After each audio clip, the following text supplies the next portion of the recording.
Hi, I'm Steve Holliday. I'm taking over as the President of the Energy Institute in the summer this year.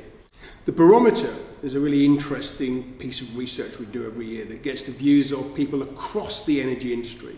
And this year's got some real big themes that are coming out again. There are always half a dozen or so major themes that jump out. No great surprise this year. It starts off with Brexit. When you ask people about the risks, the things they're worried about, Brexit's come totally to the top of the pile.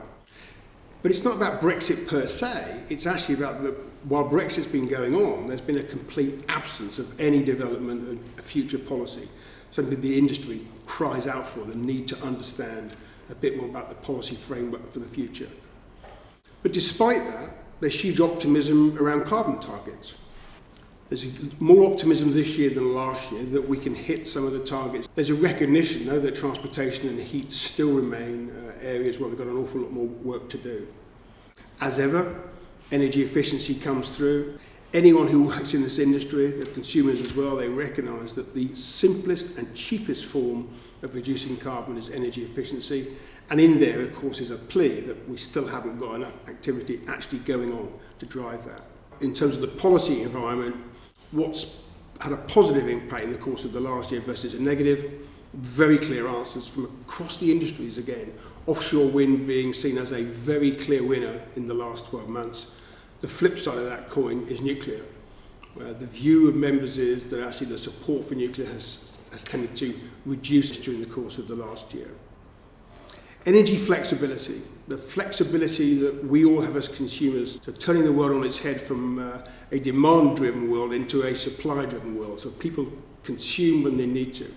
Very clearly in this year's survey, it's coming through that people realise a lot more need for incentives to try and increase people's flexibility, particularly of power demand. And I think storage comes into here as well, so a comment about the support's not there that we're going to need into the future to ensure that's the sort of world in which we're living in.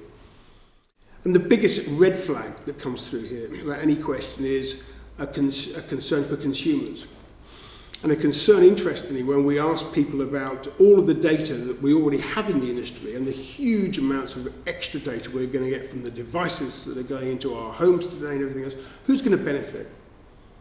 Not who should benefit, but who is going to benefit. And the industry clearly sees at the moment it's the industry, it's the energy companies that are going to benefit and not the consumers.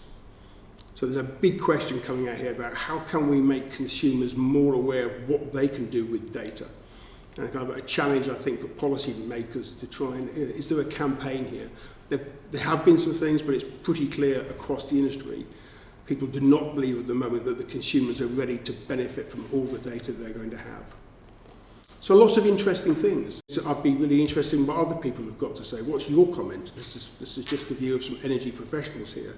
So please use #Energy Barometer and get involved in the debate.